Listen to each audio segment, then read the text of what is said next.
मातरम। धन्यवाद।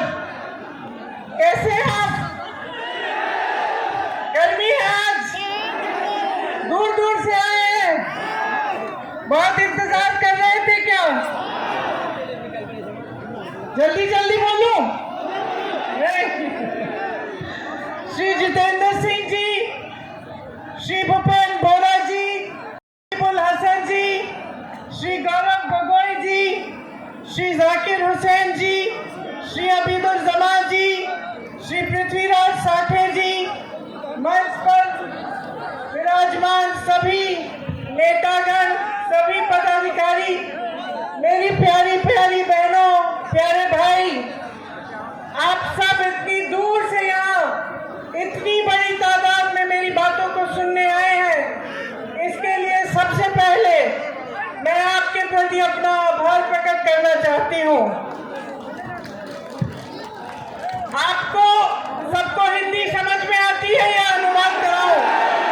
ठीक है, समझ में आती है।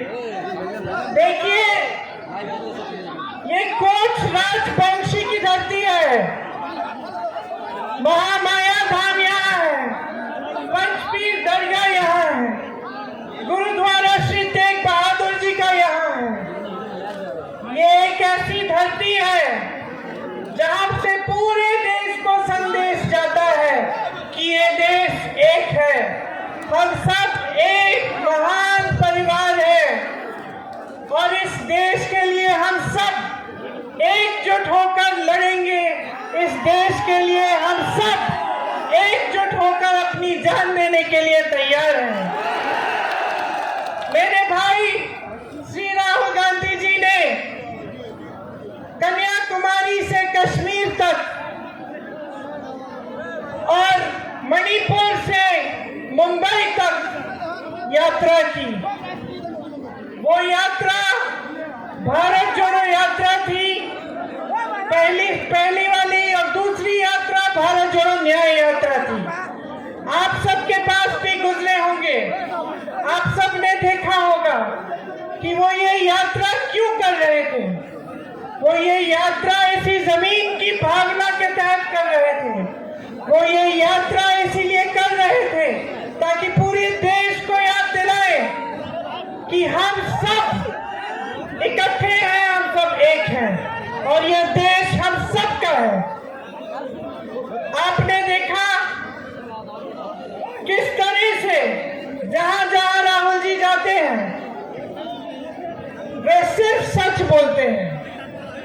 किसी को पसंद आए ना आए, किसी को अच्छा लगे ना लगे, लेकिन वो सत्य बोलते हैं और सत्य के पथ पर चलते हैं।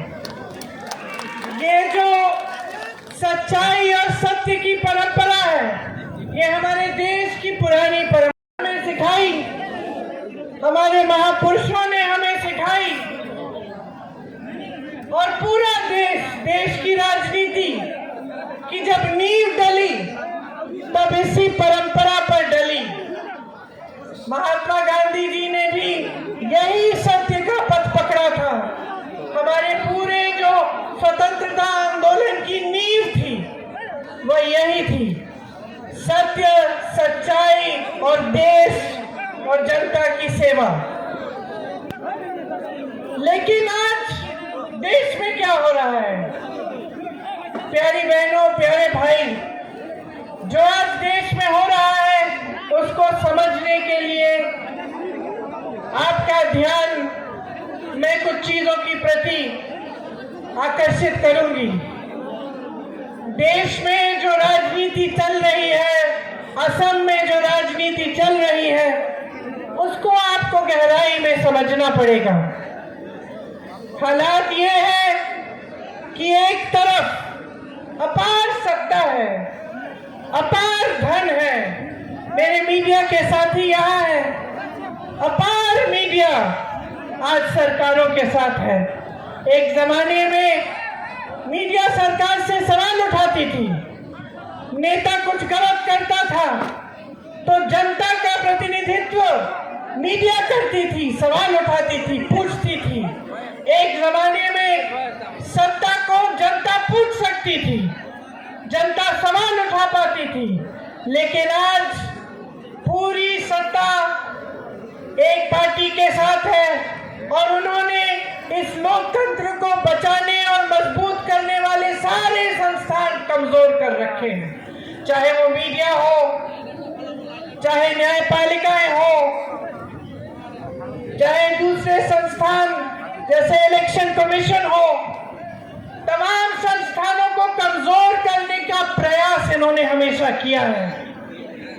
इनके धन बल से सरकारें गिराई जाती हैं। सत्य का जो पथ है इन्होंने छोड़ डाला है। तो आज चाहे असम में, चाहे पूरे देश में एक ऐसी राजनीति चल रही है जो जनता के लिए नहीं चल रही है।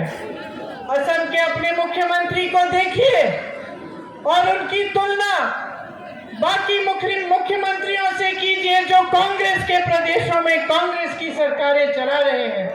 आप रेवंत रेड्डी से पूछेंगे कि रेवंत जी तेलंगाना में आप क्या कर रहे हैं, वो कहेंगे कि जो कांग्रेस पार्टी ने गारंटी दी थी चुनाव से पहले उनको पूरा करने का काम कर रहा हूं। अगर आप आज कर्नाटका के सीएम से पूछेंगे कि आप क्या कर रहे हैं, तो कर्नाटका के सीएम आपको बताएंगे कि जो कांग्रेस ने गारंटी चुनाव से पहले दी उनको पूरा करने का काम कर रहे हैं। इसी तरह से जहां जहां कांग्रेस की सरकार है आप वहां के सीएम्स को देखिए और आपको पता चलेगा कि सेवा के लिए समर्पित हैं। लेकिन यहाँ असम में माफियाओं का राज चल रहा है। भू माफिया, सुपारी माफिया, बालू माफिया, कोयले का माफिया, हर तरफ देखे तो वसूली और माफिया चल रही है। यहाँ पे सरकार जितने स्कैम करती है, चाहे वो किसान का संपदा स्कैम हो या पीपीई किट पे स्कैम हो या फ्लाईओवर का स्कैम हो, चाहे गाय की तस्करी जो खुलेआम हो रही है और कोई रोक नहीं रहा है, ये सारी चीजें चल रही हैं आपके प्रदेश में, लेकिन विकास का काम नहीं हो रहा है, आपका काम नहीं। Join BSc Nursing and GNM at Saint Martha Institute of Nursing, Guwahati under SM Group of Institutions.